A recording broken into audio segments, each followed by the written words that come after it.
everyone, welcome to the American Computer Enthusiast Show. My name is Steve Reeves and I'll be your host.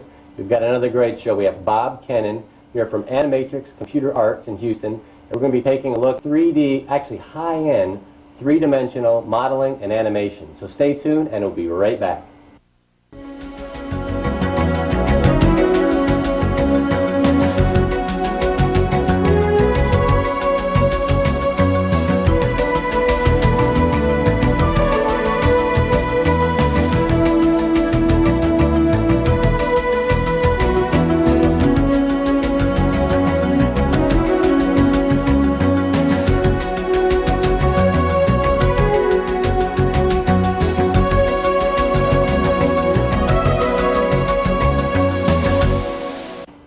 Hi everyone, welcome back to the show. In case you just tuned in, this is the American Computer Enthusiast Show. My name is Steve Reeves and I'll be the host.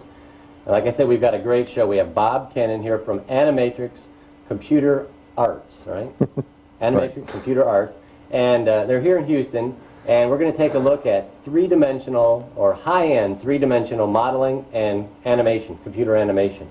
And before we get started, why don't I get all the paperwork out of the way here. I want to make sure everybody knows that we do have we have a web page and we have email, and a little slide will come up at each of the breaks, so you can send us information on what you'd like to see in future shows, guests you might know about that might be great on the show, any information you might have about something, and also we have a hotline, the ACE hotline. The phone number is, and this will come up also, is 587-6949. If you don't have an email address, you can leave us a message there. And you can tell us, same thing, what you'd like to see in future shows, guests, comments, nothing negative though, right? I'm just kidding. And you can leave negative things. Hopefully we won't have any negative things about this show. This is going to be a great show, right? So I guess without further ado, whatever ado is, I guess I want to introduce Bob Kennan here from Animatrix Computer Arts. Yes. And you are here in Houston, and a couple weeks ago we had your partner on. Right. And that was Debbie Richards, and what she actually showed the presentation graphics and how that works, and we talked about PowerPoint and different things like that, and that was running on a PC. This, we're talking about something completely different, and this is the high-end animation modeling on a high-end, I guess, PC. It's not, I mean, it's kind of hard to call this a PC, even though it is a personal computer. Yeah. What exactly is this, and why would we call it high-end? Well, this is specifically, it's a Unix workstation from Silicon Graphics. This is the baby of the Silicon Graphics line, but it's a Unix workstation. They just have a pretty graphical front end on Unix, so it makes it a lot easier to use. The reason they use these computers is they can do animation and modeling on these that can't really be done conveniently on smaller systems or slower systems. They have to be very fast. We'll take animations done from this and take them into things like Debbie had talked about. For multimedia, we can output multimedia sequences and transfer them over to PCs. So it's part of what we were working on. This is just the higher quality imagery. Right. So this is how you would actually make it on here. Then you can actually show it on a PC. Right.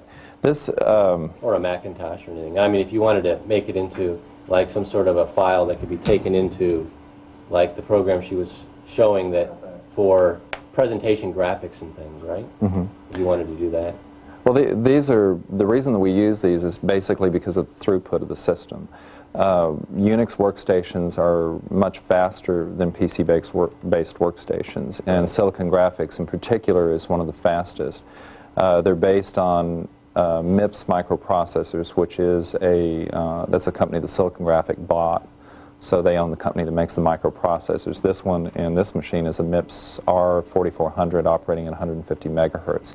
They have them all the way up to 250 megahertz now.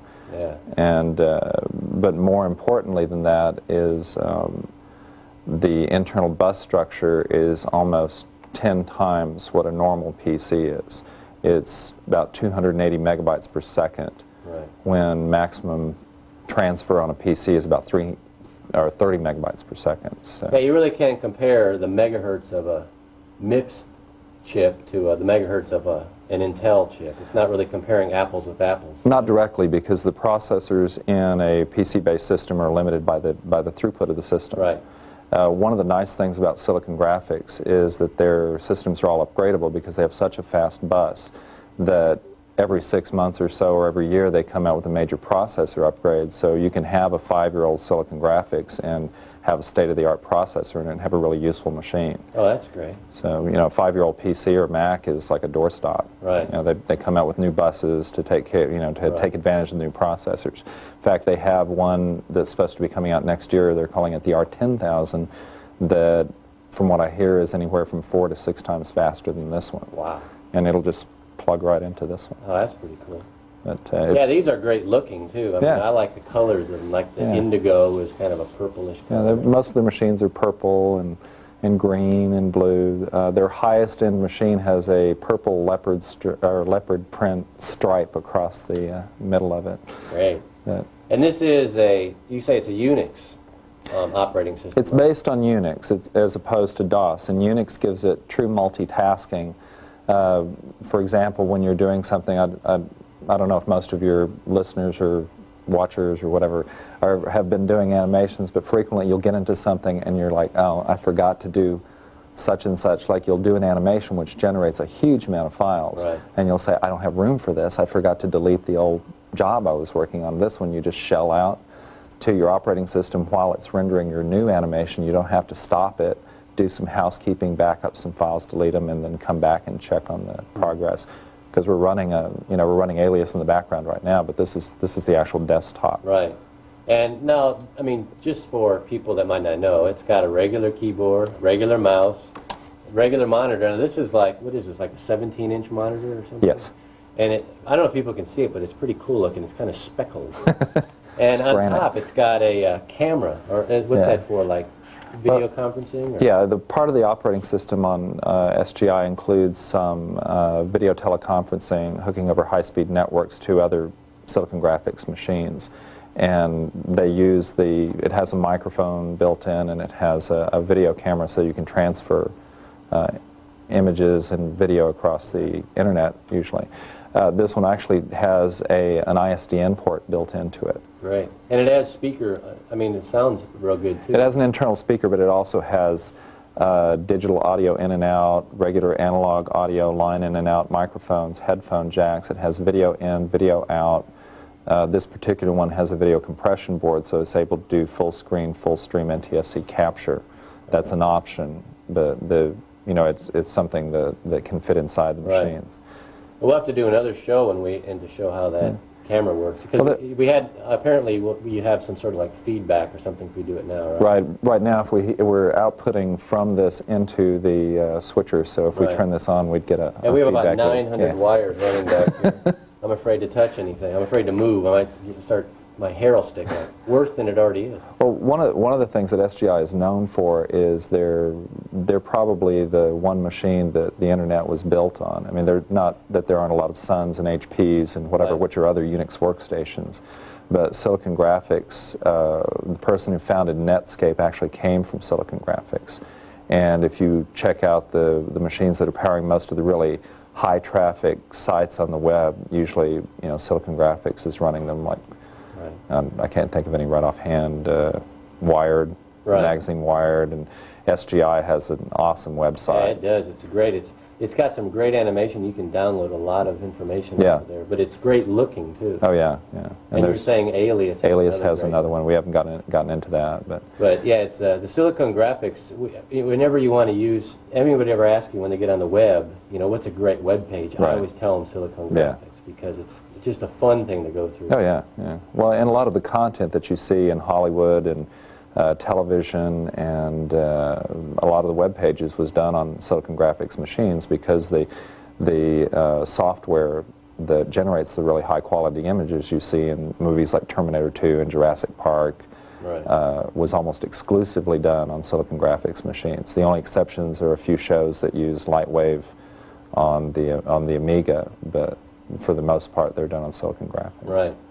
Why don't we talk a little bit about the operating system? I mean, what they're actually seeing on the screen here. It looks a lot like Windows or a Macintosh. Yeah, both. it's probably closer to a Macintosh interface because all the icons are out on the desktop, and in case we're having a video problem, I'll drag some of them in because usually there's an overscan problem with video. Yeah, that looks pretty good. Move One's them. up on the Yeah. top, move them down a little bit. These are just minimized icons up here. All right. And these are all the disks, and these are files that are outside. If you click on an icon, a folder, it opens up, and you see the icons, the files, which you can look at as icons. That's interesting. I don't know if you can see this. Let me zoom in there. This is fun. I can change how the feed comes in, and if you'll notice this here, it's whenever the system crashes, it makes a little core dump file. Right. Looks like an old 50s car wrecked into it. It's nice to play with a computer where the people have a sense of humor. Yeah, right. Fun people. Fun computer people. You can change directories by clicking up there, or taking a file and dropping it into the pocket, or opening a file and it'll open up a sub window. It's very similar to the Macintosh in that Right. respect. And I saw what you, I mean, I don't know if they saw what you did there, but you actually zoomed into a little corner. Yeah, there's a video control. It's kind of off the screen here, and it lets me go in and out and send a partial screen or send the full screen. That's okay. also an optional board that's built in. Oh, that's pretty cool. And these are minimized icons up here. This is how they kind of group some of their tools, like they give you a lot of software bundled with it, as far as a very good sound editor. They have a movie player that will import sequential files and generate QuickTime movies, which is the way I get a lot of my animations from the Silicon Graphics to the PC. I'll transfer them over to the PC, which is a very easy thing to do. Right. Because it also has Ethernet built in addition to ISDN. That's great. So this box has everything. Pretty much. It's got some cool stuff. This is kind of a neat demo. This is their version of batch files. Oh. So you can take a look at these things flying around. You can flip, which would you rather flip, a Volkswagen or a cow? A cow. Oh, I knew you'd say that. I don't know where the A cow Volkswagen. is. Here, there's the cow. Okay.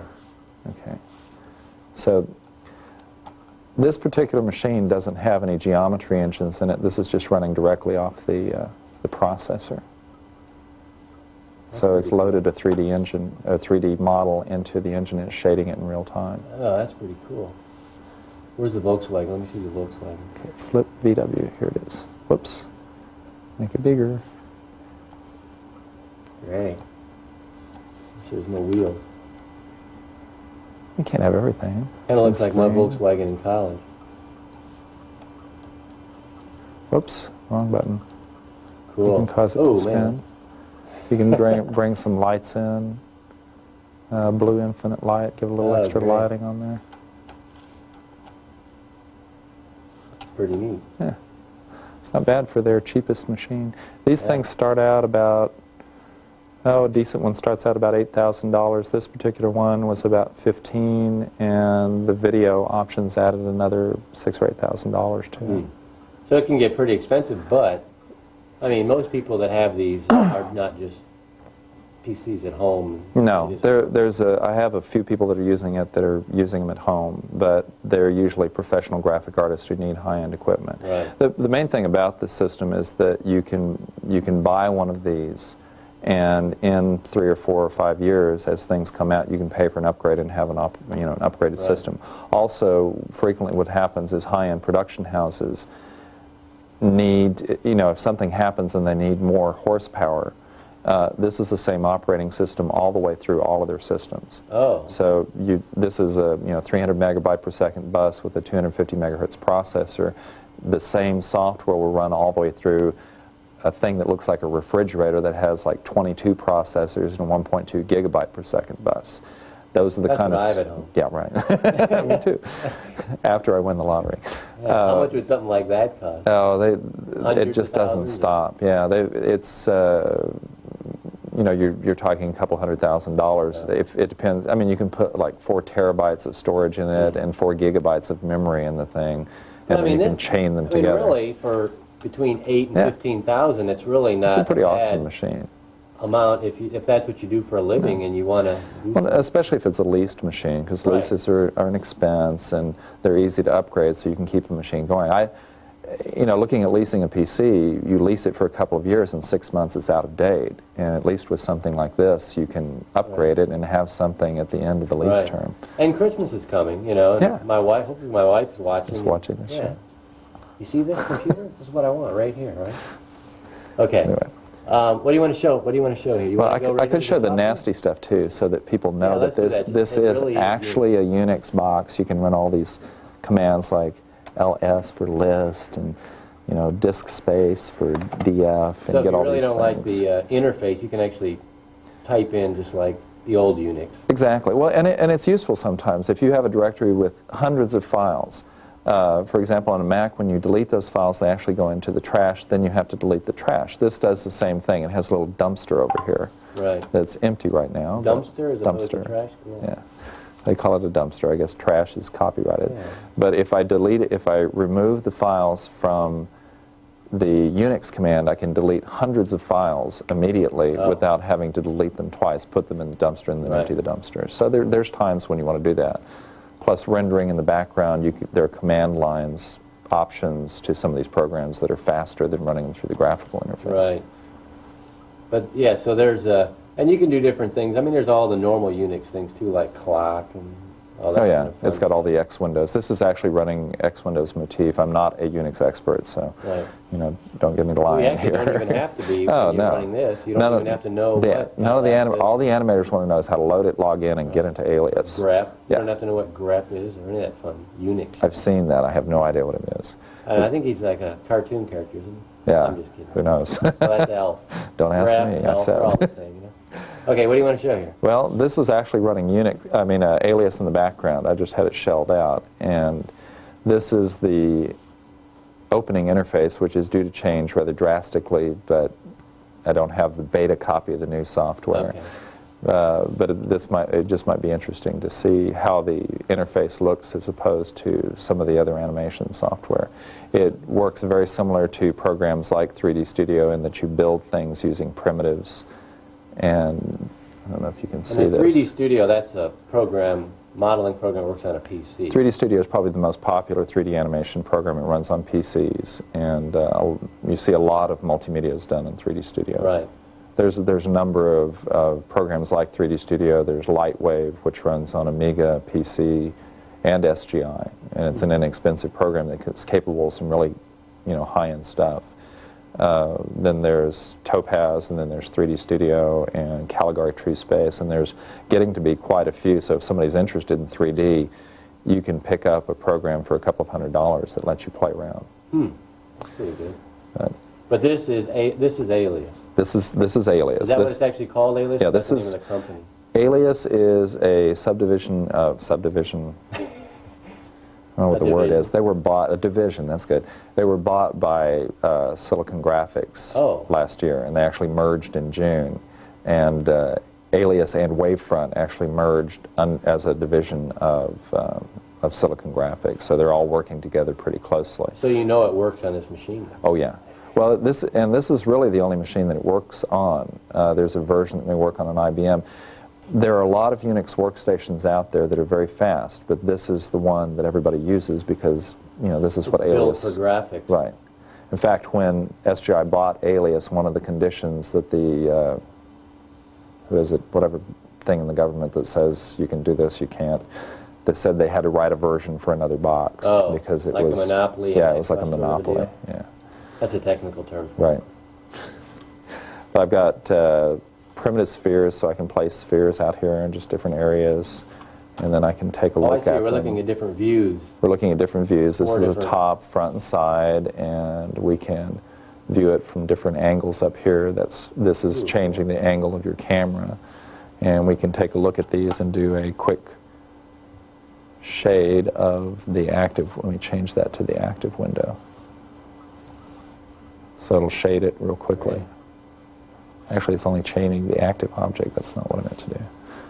Into the active window or something. Yeah, I did shade the active object all. I see. So it's got little dialog boxes that pop up so you can Yeah, see it's everything. a very easy to use graphical interface. Oh, I see. That looks great. You can see it up there on the screen. Oh, and rotate it around. And let it reshade. Oh, I see. When you rotated it, when it finishes, Yeah. it reshades it. And remember, this is the slowest machine Silicon Graphics makes. They actually came out with a new machine, is shipping in the next month, which is 500 times faster than any machine they've made before, any desktop machine. It's able to do real-time shaded texture mapping. Is that the 250 megahertz version? It has a 250 megahertz processor, but you can get that, well, I guess you I can. read about it in Sun World or something. It was called like... It's called the Extreme. Extreme. And it's that's purple. right. Yeah, yeah. It's the same color as this shirt, actually, Cool. I think. But that one's going to be pretty awesome. Yeah, there was actually an article about it in Sun Yeah. World. Well, they basically, blew away everybody else in terms of performance. What they did was take the performance of one of their... What Silicon Graphics seems to do is every couple of years they take the performance of their highest-end machine and it drops a level. Like they took their Reality engine, which is what the military uses for real-time simulation. Simulation, right. And they put it down on a desktop machine. That was like a $200,000 machine, and now you can get similar performance on a $30,000 machine. Wow. And they've got other machines that are as fast as a Cray, supercomputer used to be for Right. that range. So, anyway, we're looking at different textures. You can set different shapes. Like I can build a curve out here, a spline-based curve. Oh, I see, and it shows it in all four views, Mhm. so you can see what you're looking at.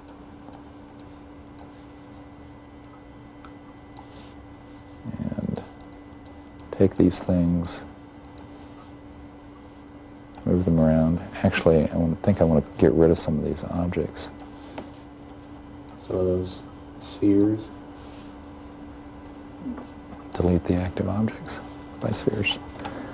And you can pick the active things and move them in any window. You can see that down here. I can zoom out a little bit. Right. And one of the things it does if you'll notice when I move it around, if you see how the objects turn from curved lines into straight lines, Right. it automatically, so that you get immediate Fast. feedback, it goes down to a lower resolution. And then I can, let's see, get rid of the curves on there. I can build a surface. Oh, between It's like those? build a skin, like pick this one, and this one, and tell it to build a skin. Oh, great. And take a look at these, and then just render Ooh.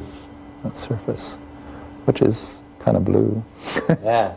Blue is the default shader. Once you get something in there, you can go in and pick objects. I'll just pick that surface. And there's something called a multi-lister that lets you go in and edit objects. I can either edit the object or I can choose from a library. They have like 350 megabytes of different Now, materials. Are these on a CD? Right, or- they're on a CD. We're running this off of a CD. There's Right. actually a CD down there they can't see. Yeah, it's just down on a shelf. One of the nice things, another nice things that has started to happen with a lot of the computers that are shipping, all the software is on CD-ROM. Right. So the first thing that I did when I was playing with Unix, it's like I've never touched one of these things before. Of course, it crashed. So I'm on the phone with their technical support, and fortunately you can boot from the CD-ROM Right. and load everything. And he said, after he told me about a book called Unix for Dummies, he said, I don't want to be insulting, but there's this book great that you book. might want to check out. We've actually had it on the show. There's even Yeah. a new one called More Unix Or Unix for Dummies. Well, I think I got enough out of that one. But you can just pick a material here like Chrome and assign the Chrome surface to that, and go back in and choose something else, like maybe a different glass objects.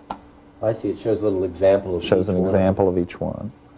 All right. And you can choose the object, and maybe instead of those, I'll pick the two spheres and I'll make them both glass. It's great when that rotates. I mean, that's It's so fast. And you can go into the environment and do some interesting things too. You can go to the environment and load an environment which is built in. This is a procedural. These are not objects. And in this procedural, you can change things like cloud parameters. You can bring a fractal noise into the clouds. It's hard to see, but there are clouds in there now. All right. And all those are adjustments. What are some of them? Sky, bright, density, dust density. Let's take the Sky dust density thickness. down, the air density down, so we can see more of the clouds. So you can see the Oh, clouds yeah, really I where see. they're now. Oh, I It see. renders That's in the great. background. I don't know if they can see. Yeah, they can see that. You can see it on the screen there. You can see that little box there to the left. I'm explaining to them as I I'm see. watching. If I forget, I have a tendency to zone into the computer when I'm doing Actually, I something. can see it so- better on the monitor over here in the studio. That way I can tell what they're really seeing. You can load a That's floor pretty cool. in. I could do a grid in as the floor and make the line color Oh. maybe a green grid on the floor. You can also go in and do some really interesting things with the sun. You can control the elevation. If I turn on this texture icon here, we can see where the sun is. If you look in the upper right corner, you can see the angle of the sun and the elevation, so I can move it around to the back and take it down. Right. So you can see that little circle way in the back. Let's rotate this a little bit. You can see the sun at the back there. Oh. So if you notice how the sky is rendering over here on the left, if I take the angle down, it automatically gives us like a sunrise. Oh, I see. That little line pointing to where the sun would be. Yeah. And actually take it down below and it becomes night. So you can see the Oh. clouds kind of glowing orange. And I could set an animation keyframe or an event at that point and then raise the sun and have an animated sunrise. Great. That's pretty cool. Anything, all the parameters as far as the size of the clouds, the color of the sky, the height of the sun, everything are adjustable by sliders. Right. And everything that has a slider on it can be animated. So everything's user definable then. Yes, everything is completely, which is makes it easy to get lost in the Right. program, but it means you can get whatever you want out of Right. it too. That's pretty neat. Now, can you actually make that object you just do and actually make it look like we just did? I mean, make it glass or Well, whatever, or those are glass. Oh, What I I- see. what I We may just can't do, see 'em. yeah, well, you'd have to. Well, you have to render it. That's why people want the fast machine so they can see it. Oh, all the I see time. what you mean. Oh, I see. I can set a point source in here, and I can play. The lights are editable too, so I can go in here. Let me get rid of this color thing.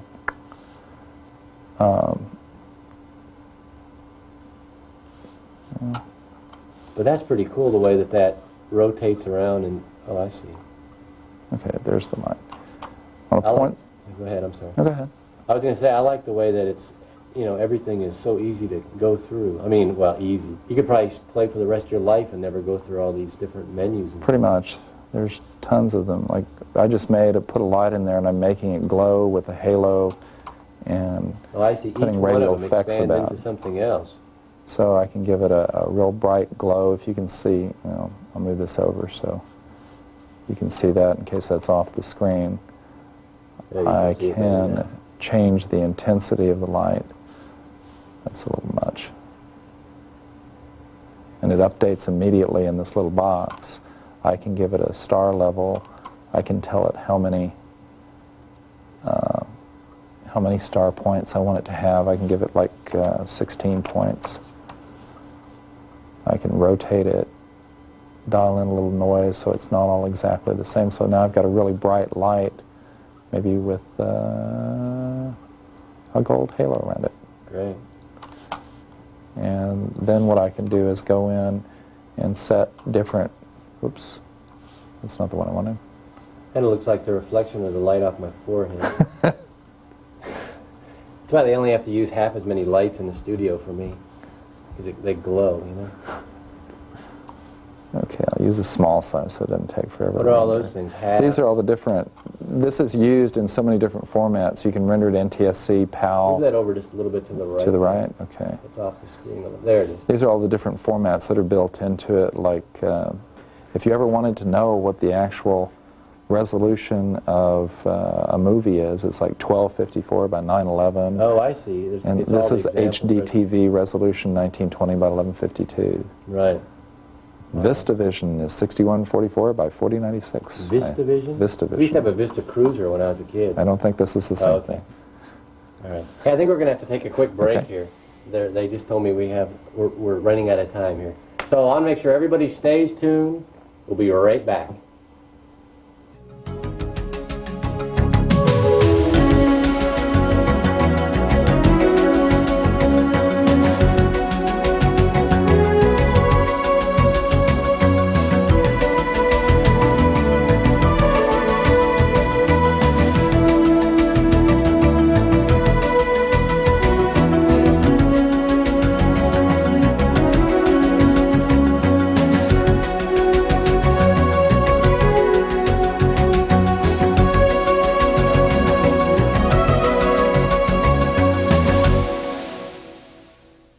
Hi everyone, welcome back to the show. In case you just tuned in, like I always say, this is the American Computer Enthusiast Show, or ACE. My name's Steve Reeves, I'm the host, and we've got a great show. We have Bob Kennan here from Animatrix Computer Arts, right? Yeah. Here in Houston. By the way, their phone number is 523-0888, 523-0888. And where are you located? You're on... We're on Sul Ross. We're down in the museum area in Montrose. Yeah. And so if you have any questions about this, another thing is his email address, I happen to know it, is bkennan@electrotex.com, right? Right. Pretty good, huh? Yes. Very good. bkennan@electrotex.com. So I think what we're going to do is go directly into this. We've got, actually, he has the object we were working on earlier shaded in so you can see what it looks like. It's kind of boring, but you can see the two objects here, and you can see the light glowing. Kind of a blob-looking thing, some sort of like sci-fi movie or something. That's across and kind A chrome blob. We Right. can animate it moving across the screen. Right. But it's, A metal blob. Okay, what do you want to show? You want to show I'll some delete. more things? Yeah, I'll show some models that came on it. Just you can see some of the other things. This is the least expensive version of Alias. It's about $5,000, and Alias has features that take it all the way up to somewhere around $30,000 because it has motion capture modules where you can hook up an actor to the software and record what's happening. Oh, cool. It has character animation tools where you can build different expressions. They call it Shapeshifter, where you can build different expressions and put them together in different ways. They're actually able to, I think you'll see it, I have a tape that I'll show, but they actually are getting to the point where they can build synthetic characters. See, what people are able to do in software like this will show up in movies and things maybe a year or two down the road because of production delays. Right. Like Jurassic Park, most of the models were built in Alias, but it was built in version 7 will be shipping shortly, and it was built in version 4 or 5, I think. So we're always, what we see in the theaters is a couple revisions behind what people are doing in the back rooms. Right. Well, one thing I want to make sure I say, we did the introduction, I forgot to say what we're actually talking about. In case someone just tuned in, I want to make sure they know we're talking about high-end computer modeling and animation, three-dimensional animation and modeling, running on a Silicon Graphics Indie PC, Unix PC, I guess that's what you want to say, right? Yeah. Personal computer, Unix PC, whatever. I don't know, whatever. It's a blue box. It's really cool, all right? It looks cool. And it is running Unix, but we're running sort of a windowing, it's motif interface, some sort of an open look motif. It's an interface. enhanced, Silicon Graphics enhances their interface. And so anyways, that's what we're showing here, just in case you tuned in and you want to know what all this fun stuff we're going to show actually is. All right, why don't you go ahead and show something that... Okay. These are some animations, things that people might recognize, like the Donkey Kong, for example. This is an MPEG file of the little creature that was done in Alias for Nintendo. Oh, that's great. It actually looks like he's got like fur. Yeah, they probably hooked... Well, actually, that is something they just came out with. Alias can put hair on things now. Me? Well, I don't. could If use they a- scanned you I in, could use a maybe. little. They had a button at one of their shows, and it was like it had this very sad-looking chrome-headed robot, and it said "End digital baldness, alias hair club for animators." Great. So in other words, I can quit using Rogaine then. And well, I'll just get a silicone graphics box with Alias and Just render yourself all the time. yeah, kind of like a chia. This one is an example of some of the early studies they did. This guy is actually an animator, a very talented animator at Silicon Graphics, and he scanned his face and the surface of his face in and just kind of was playing around with the character animation, like the eyes. Isn't that creepy with the eyebrows? Oh, that's pretty wild. Now these are MPEG files, right? Right, they were just, but when you do an animation, you build your little universe, you build a 3D universe, and you set events to happen like a script, like this moves, this changes, and then you tell it to generate an animation output. Right. And it will generate a sequence of files. With those sequence of files, you can go to a QuickTime movie, an MPEG file sequence, a digital video sequence, or you can actually take it directly out to videotape one frame at a time by using an expensive animation controller. Right.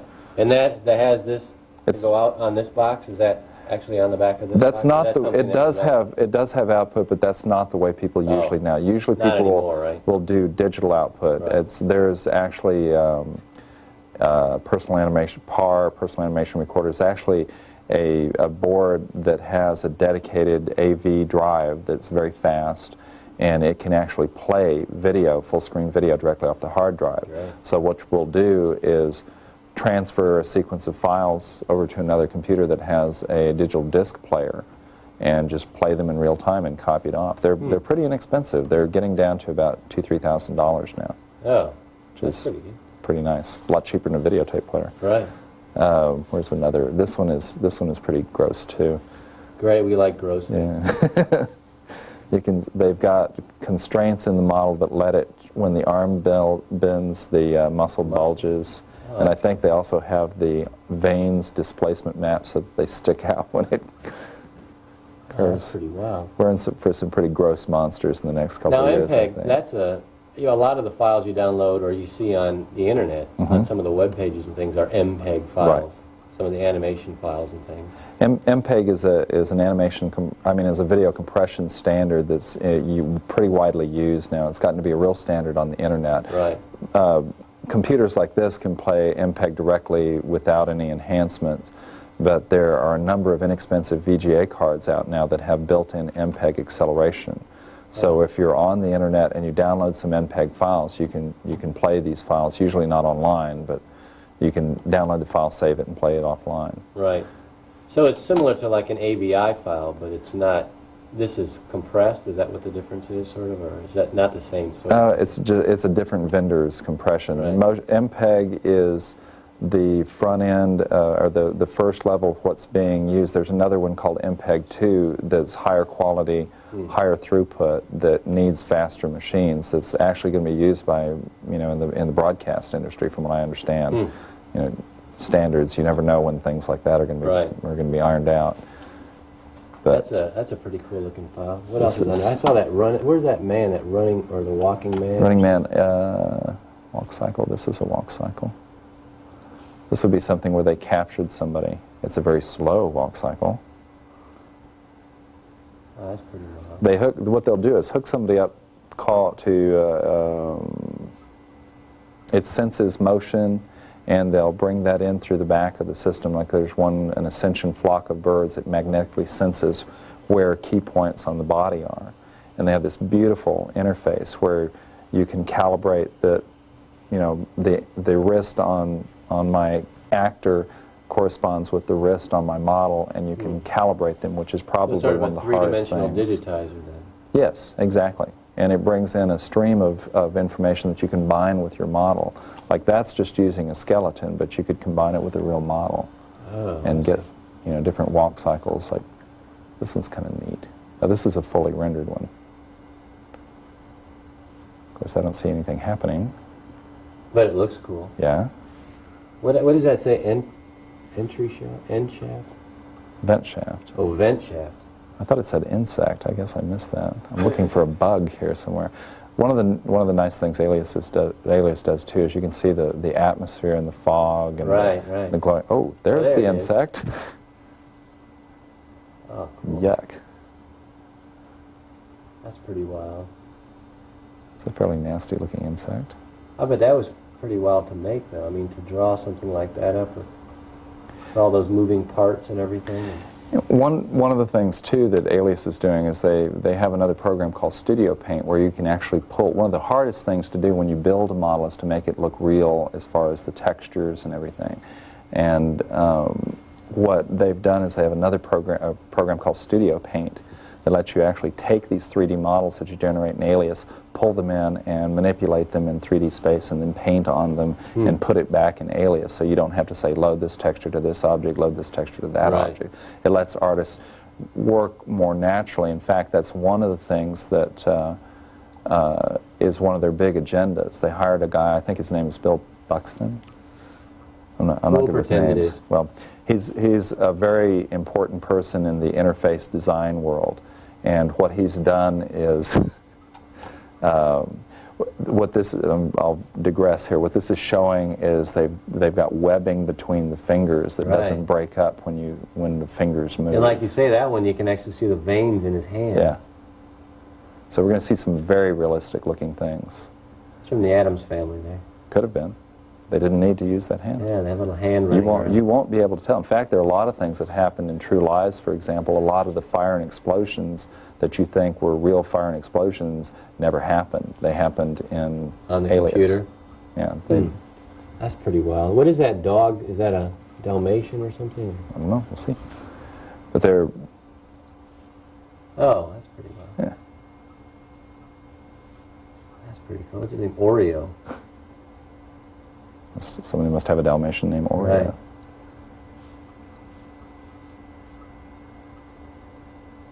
Looks like a guy I work with. That's pretty funny. That's great. And this is another example of motion capture that we were talking about. They actually, this is a model linked up to somebody.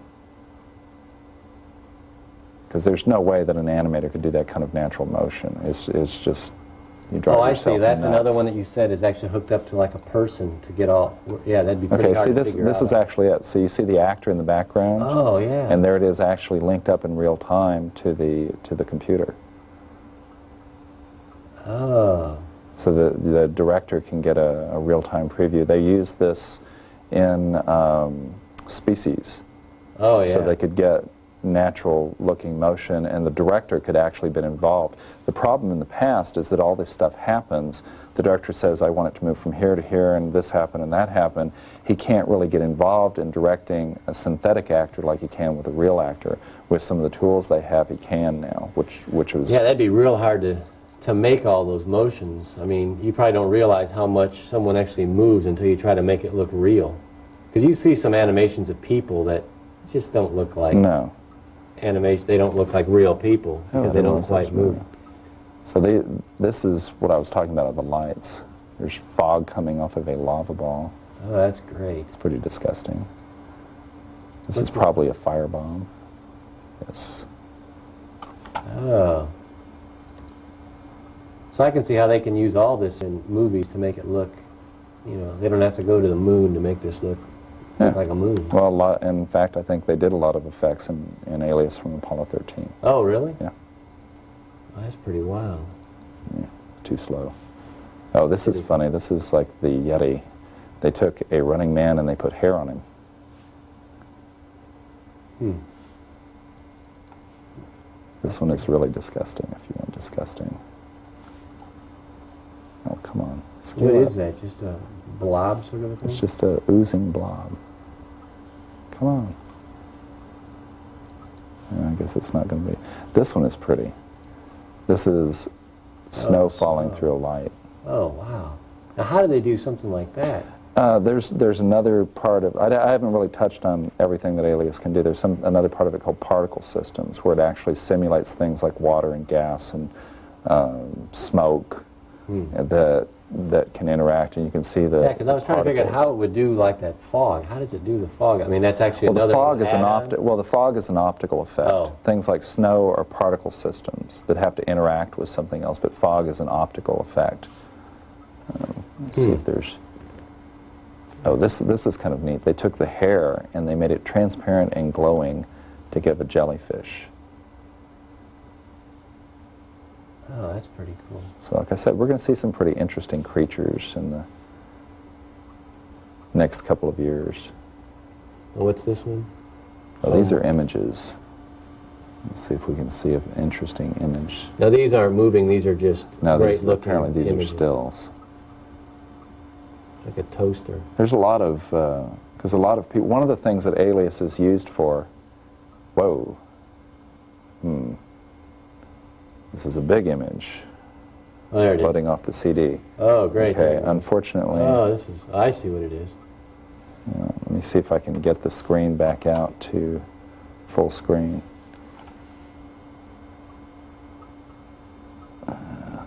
It's okay, let's see if there's something else on here. Yeah. This is a CD demo disc that I had, and I just thought But that I would was, see. so you can actually not only do just regular, I mean, animations, this can be used to make three-dimensional looking models. Well, another division of, well, here, this will show. Another division of Alias is their industrial design division, where companies like BMW design their cars. Ford, BMW, a few others I can't remember right now, actually use Alias to design surfaces because it's able to do such, incredible surfaces. They've got tools where you can say, I want a highlight along this fender, and it will automatically modify the sheet metal to tell you how much of a crease to put there to get a highlight so wide. And being able to rotate it around and see what it looks like. Sure. And they don't have to make so many models and things. That's where the actual studio, Renault I think uses it too, that's where the actual studio paint product came from, was,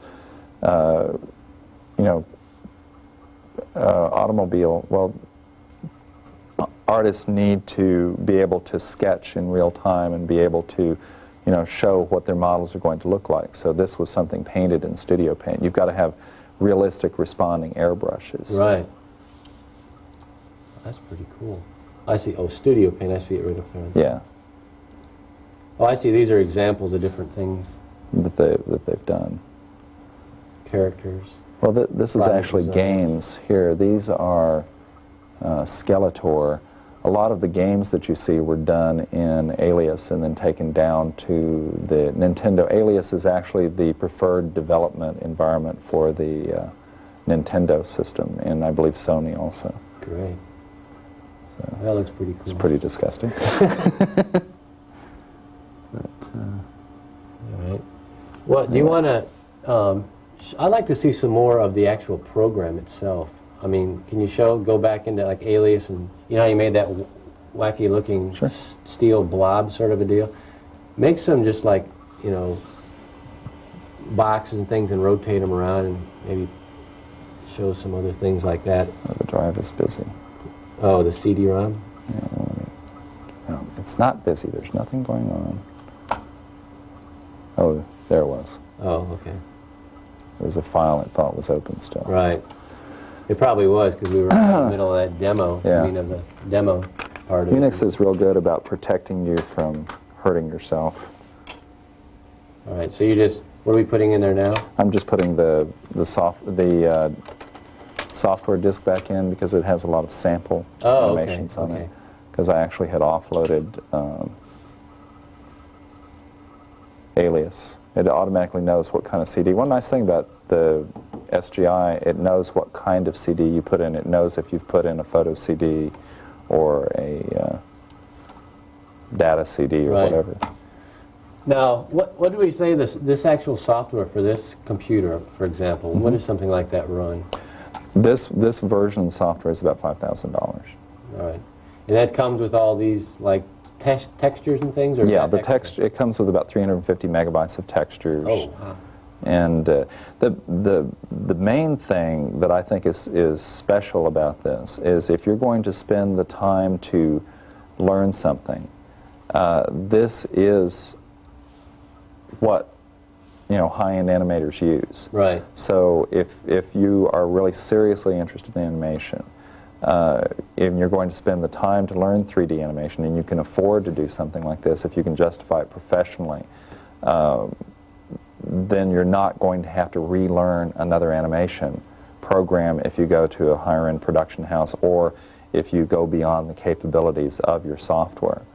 You know, you just outgrow systems. You can't really do. One of the things that makes these things look so realistic is the fact that you can do something called ray tracing, which makes glass look like glass, and you can do it within a reasonable length of time. Yeah, this is the one I was talking about. Yeah, this is the Running Man. This is an actual wireframe model. And let me go over to the animation module and tell it to play. And this plays back information that was captured. This is playing it back in real time, so that you can, you know, see what your motion is going to be like, see where it's moving immediately without having to render an animation or make a preview or something. That's pretty cool. Now, how does that work as far as if you wanted to put something on the outside of that, like clothes and skin and everything else? Each one of those is a frame when you actually take it out to videotape? Well, when you build your animation, you go through and you tell it what your texture is going to be like, or what you want your texture to be like. In this case, it just has a solid texture over the whole thing called flesh. All right. And it's kind of pinky flesh colored. But what that other program could do is bring it in, and you could paint clothes on it. You could put a texture map in a certain area that has hair coming out of it. So what was it called, the paint program? What was it called? It's called Studio Paint. Studio Paint. So if you paint a pair of blue jeans on that guy, and you rotate him around, it's actually everywhere? It's not just on the front? No, if you paint it on the surface, it'll take it back and automatically, you know, because the problem with a lot of 3D programs that I work with now on the PC is that I need to do something seamlessly from the body onto the leg. And if you bring it into a 3D painting program, you can just paint across there, and it automatically figures out how the textures all match up. That's a really hard thing to do. And that's why you need one of these heavy-duty machines. Right. Because a normal PC probably couldn't do that now, or if it did, it'd be slower than beams. We had that other image we did was a ray-traced image with a chrome surface, 2 glass spheres, and a glowing light, and it took maybe 2 or 3 minutes to render. Right. And I've played with public domain ray tracing programs that will take hours and hours and hours to do anything. An artist can't work that way. Right. We need like immediate feedback now. We need to know what's going on. Drink a lot of coffee, I guess. Take a lot of breaks. Take naps. Right. But yeah, that's pretty cool. Well, what do you want to do? I mean, we can keep going, or do you want to show? We can show the videotape. You can show probably the videotape will show more of what the software can do. It's going to be a lot of familiar things from movies that Alias has done, and there's a demo reel at the front of it. I think you'll enjoy it. I think what we'll do is we'll actually play this videotape until the end of the show.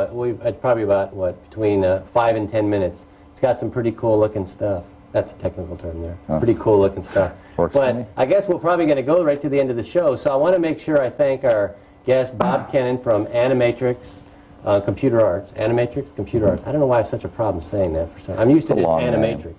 You know, it was always called just Animatrix. We had to change it. So. Oh, okay. And next week's show is going to be on Lotus Notes. Carlos Ramirez will be the host, and we're going to be having a Lotus Notes show.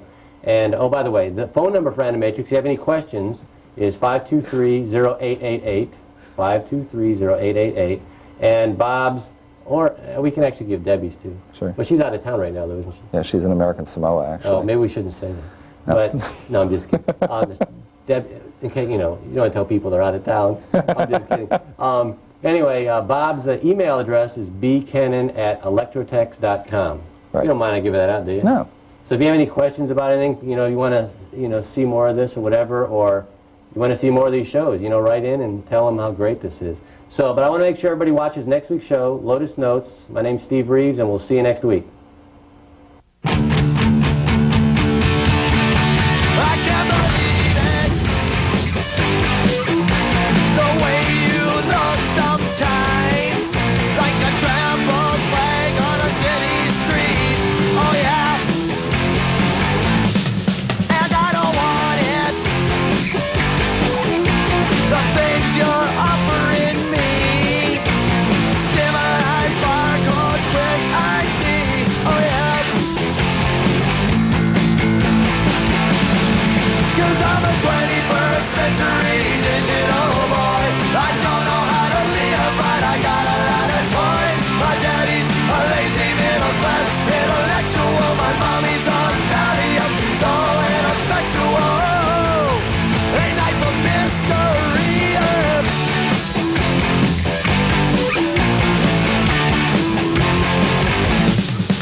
Well, what's next?